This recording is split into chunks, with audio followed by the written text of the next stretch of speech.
Good afternoon. I'm Helene Gayle, and I'm President and CEO of CARE. And I'm pleased to present today our work on overcoming barriers to equitable access to education. In the time that I have, I'd like to provide a brief background on CARE so that I put in context our work on education, describe our approach to our work in education, discuss some of the barriers to education and then programs that we're implementing to overcome these barriers, and finally, add some thoughts about areas for improvement in the future. CARE is a 70-year-old international humanitarian organization with a mission to end extreme poverty. We work in 84 countries around the world, and last year we reached more than 120 million people. Our work is comprehensive, but we place a big focus on education. We have programs in education in over 50 countries, implementing over 20 education programs and providing access to education for more than 5 million people around the world. Across all of our programs, we put empowering girls and women at the core of our work, because we believe it is critical to having the kind of long-lasting impact that we hope to have on ending poverty. Now, education is key to our mission for many reasons. It's essential for empowering girls and women and helping them to realize their full potential and become aware of their rights and their responsibilities.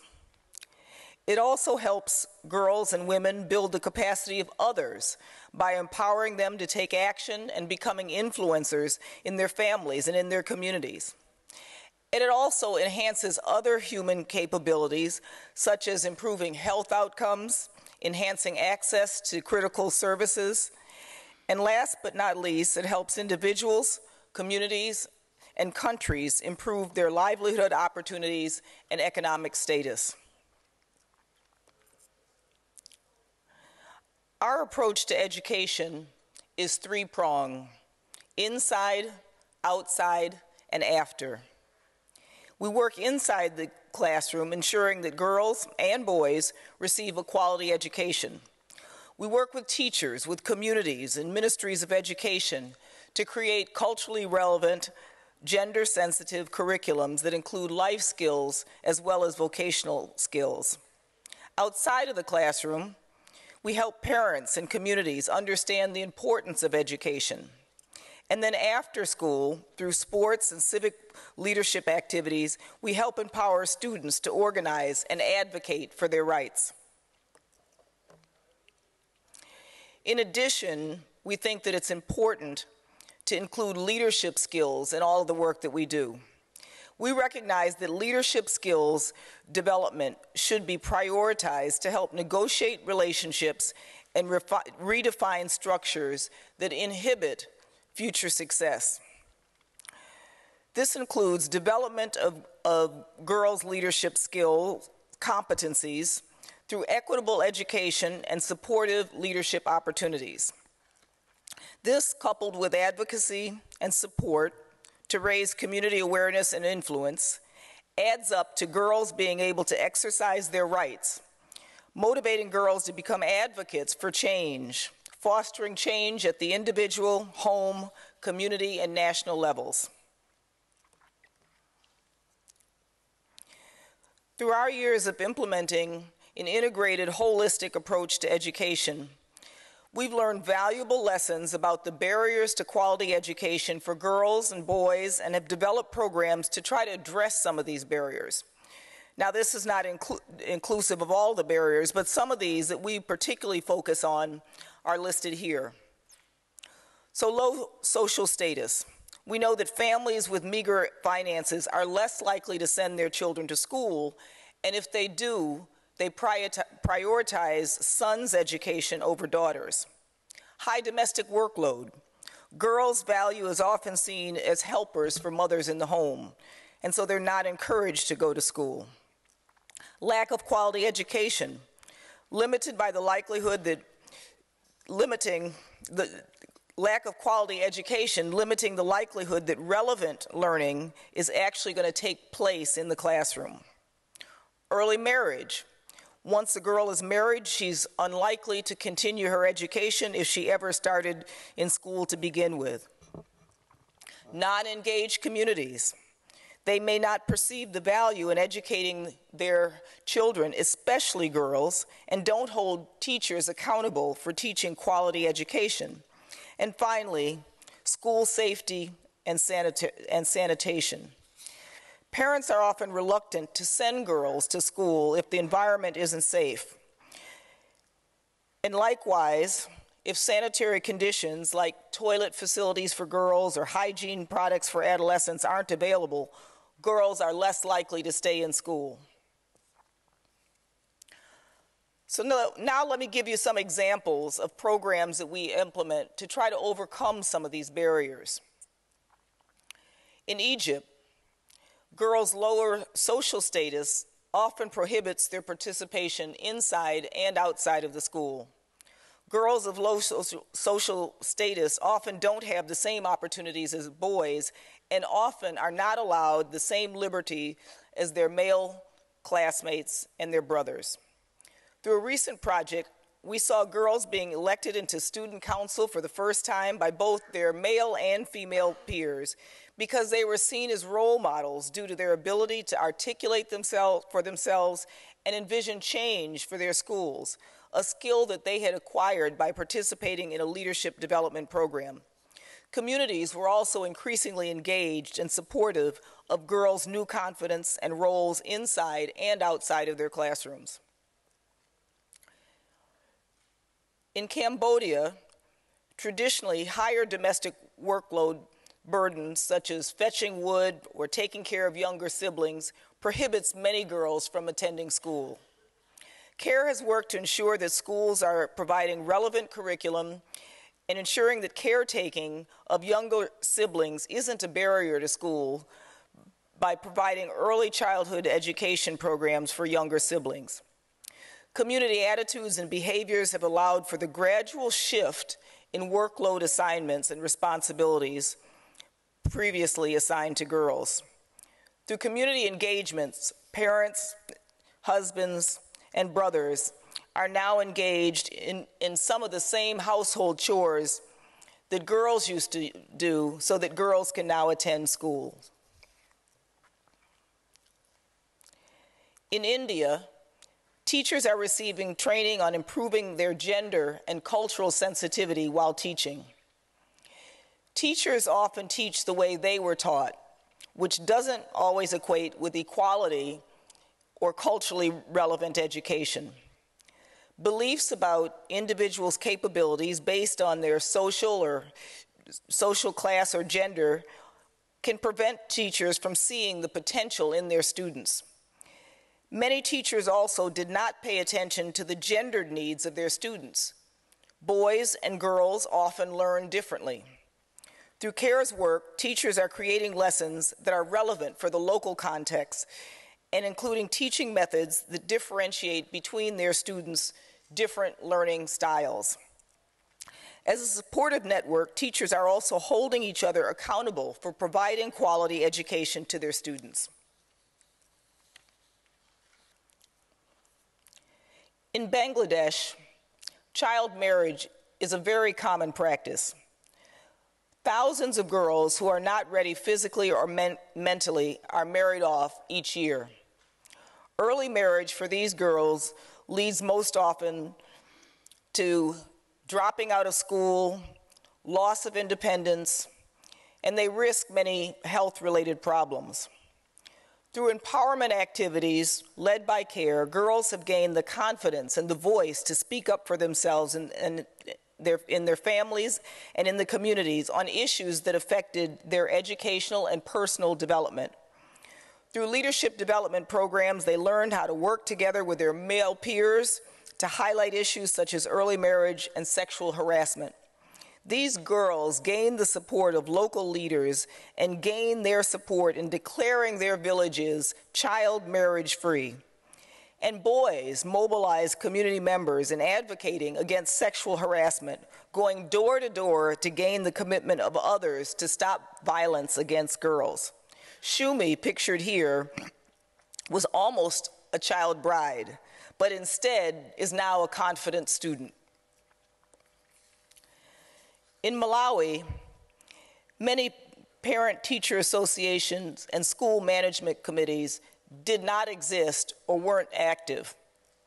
Through participatory approaches, these groups, which include parents, teachers, community leaders, and students, are now creating action plans and coming up with community-based solutions to address the challenges that currently face their students.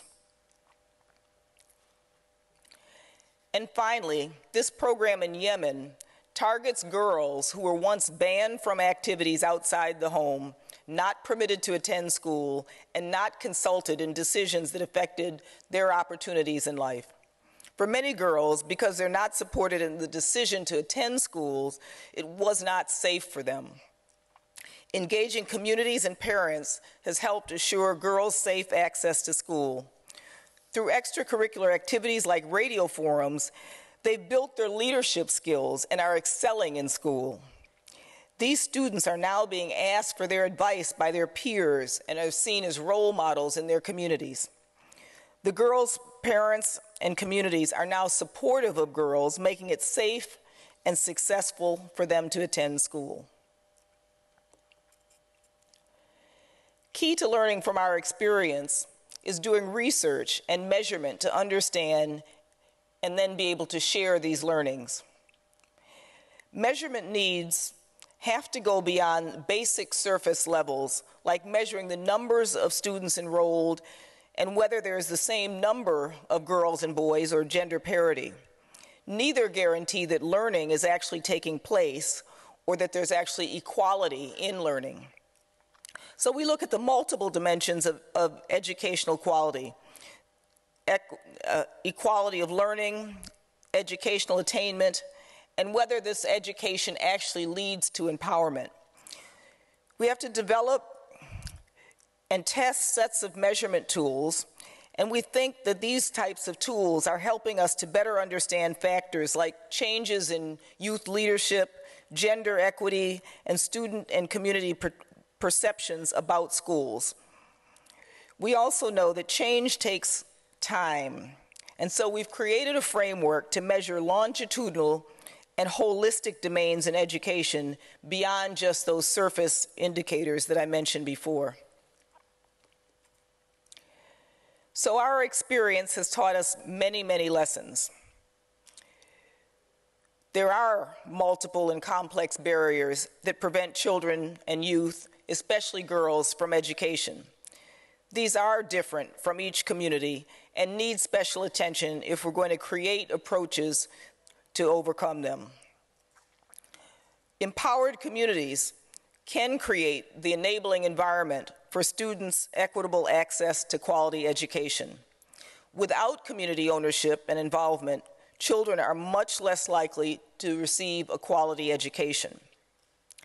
But we still need better measures of underlying barriers of education and of progress. Surface measurements do not do justice to the true causes of marginalization or measure sustainable progress against them. Longitudinal projects that focus on removing the barriers to education are critical. Based on our experience at CARE, we know that change takes time.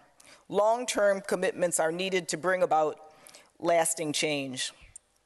Additionally, greater awareness raising and advocacy is needed to ensure the resources and the policies that will enhance quality, gender-sensitive education and address some of the key barriers to accessing education are ensured. But I think a picture is worth 1,000 words. So let's look at this short video that I think sums up nicely what I've been trying to say.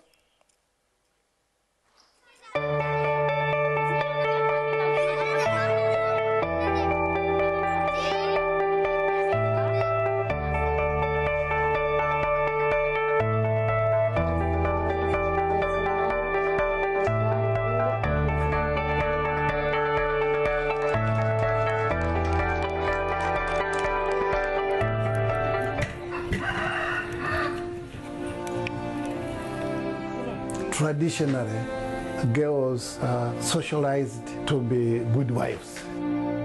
They are not expected to express themselves in public places or in meetings. Their mobility is highly limited.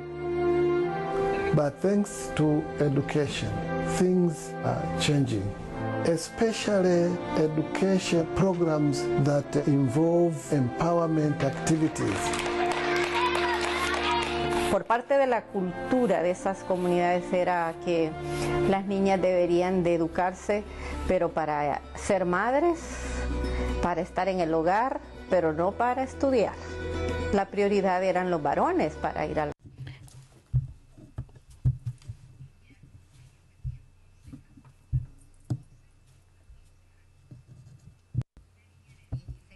No, in fact, Dura es la frase.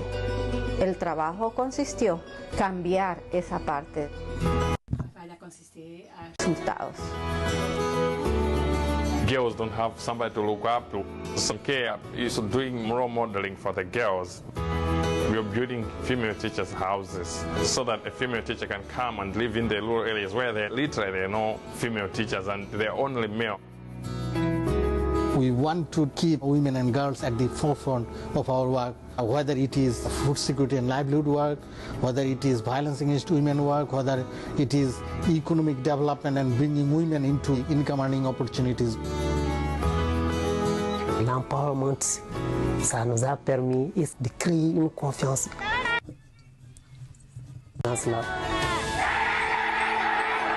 Pouvoir accompagner les femmes, les amener petit à petit vers le même niveau que les hommes.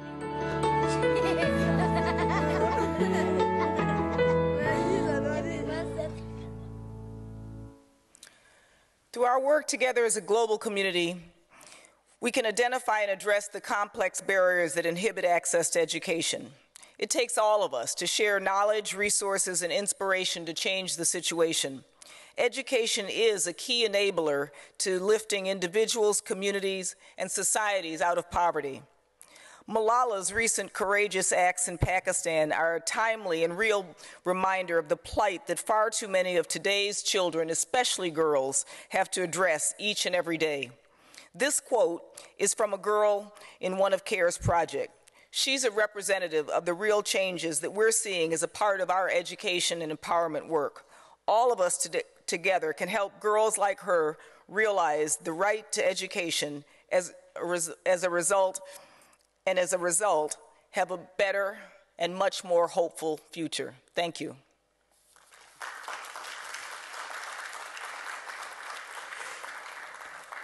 And I think we have a couple of minutes for any questions. Any answers?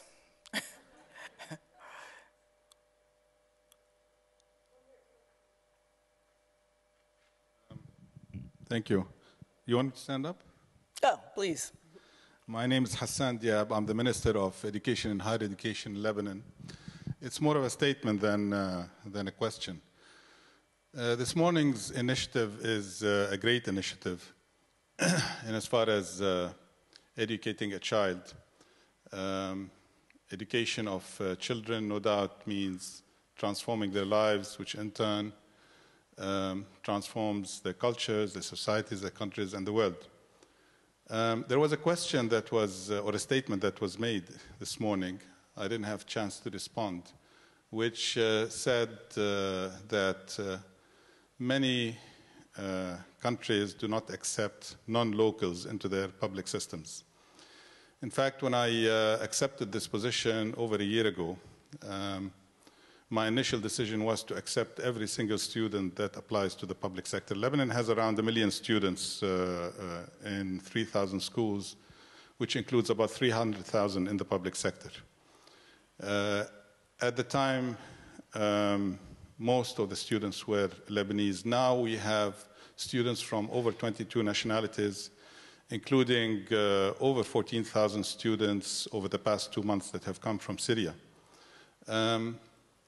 My statement would be if every government made such a decision, that would solve part, of course, not all of the 60 million that was quoted this morning, but at least part of that would be in absorbing a large number of students that are non-locals into the public sector.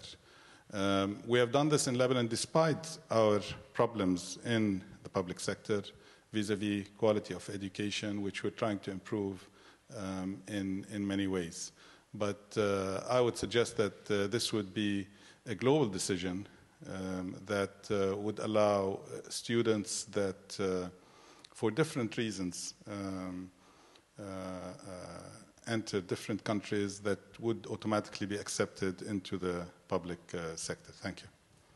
Yeah, thanks for your comment. And I think, you know, obviously learning from experiences like yours help to change people's attitudes and thinking about issues like that.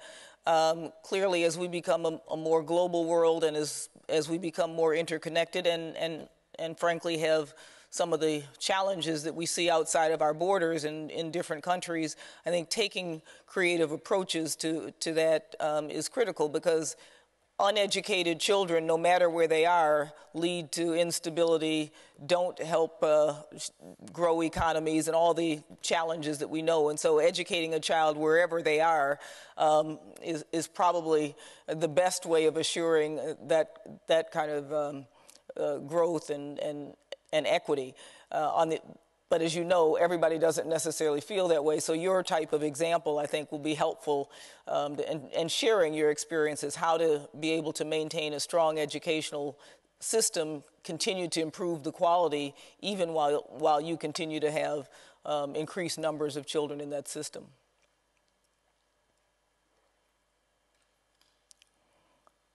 I think we have one more moment, and if we have, yes.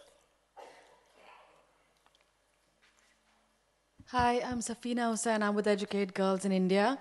You're in so many countries. One of the things that I wanted to ask you is we work a lot at the community level, and I see that awareness and things can really help bring more girls to school. But a lot of the times we have our politicians who come in the newspapers and say, for example, in Haryana, one of the states, and he says, we have the highest number of rapes, so it's better to get the girls married off at 16. And that will reduce. You know, how is it that you, being in 50-odd countries, do you deal with these sort of institutional and political factors, which can sometimes have such a huge impact on girls accessing education?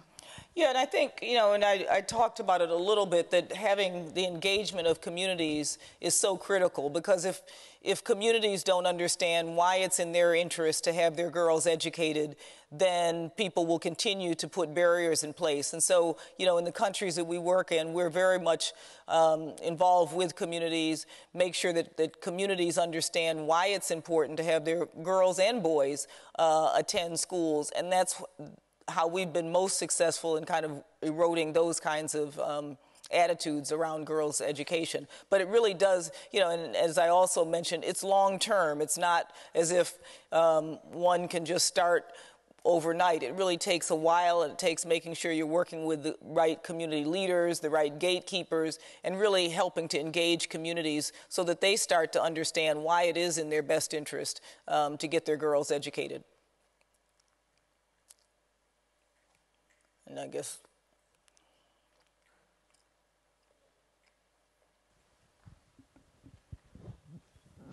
Merci. Yes. Thank you. Thank you very much. My name is Boyode Sakina. I come from Togo. Our region, West Africa, has been living through armed conflict and civil wars and civil disruption for the last few years. So we have many child refugees in our region. And as the Lebanese Minister of Education just said, the High Commissioner for Refugees has intervened with our government in order to improve the schooling of child refugees into our own education system. So we have children coming from Sierra Leone, from Côte d'Ivoire, and from Liberia in particular. And this has enabled us to send many child refugees to school, including, in fact, English-speaking children coming from Sierra Leone and Liberia. They could, in fact, even start learning French. The most difficult part was to allow them to have birth certificates, and realized there was in fact a survey carried out so that they could have a copy of a birth certificate drawn up so that they could go to school. Another good example, and yours is a multilingual example as well, of how you're being able to integrate children from, who are facing conflict and refugee situations, including children who don't speak the language within the country. But I think more and more examples like that are very useful, and it's why, again, I mentioned how important it is to be involved in advocacy and policy change as well, because I think there are a lot of policy barriers to children in difficult situations continuing their education. And if we all believe that education is so fundamental to continuing to advance societies, we shouldn't have any barriers in the way of children having access to education, whether they're refugee or displaced children or whatever the issues are. So thank you for that example. Thank you.